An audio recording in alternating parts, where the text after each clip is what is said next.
Уважаеми състезатели, скъпи гости, завърши трета международна ветроходна регата Виктори.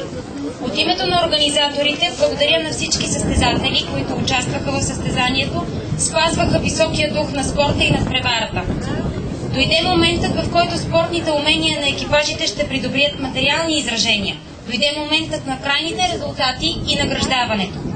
Преди състезателите, обаче искам да благодаря и да наградя с почетни грамоти хората, без които регата Виктори 2006 нямаше да се проведе.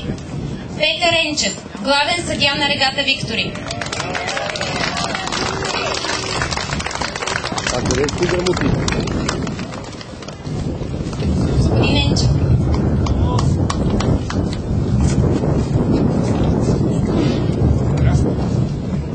Благодаря ви.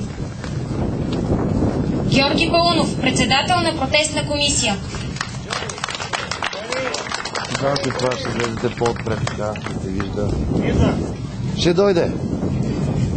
Бързо и. Его, Джони.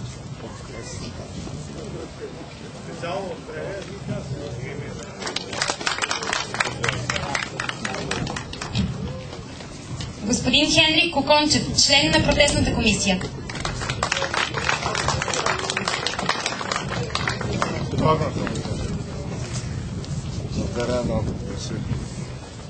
Господин Севдалин Атанасов, член на протестната комисия.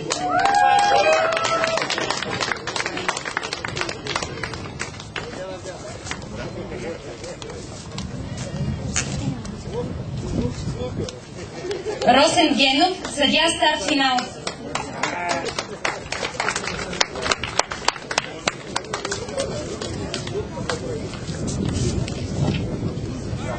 Яни Янулов, съдия първи знак.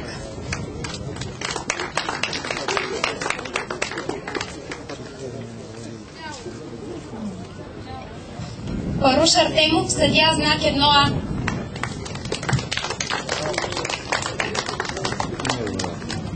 Михаил Георгиев, съдия втори знак. Дравка Маркова, рейс офис.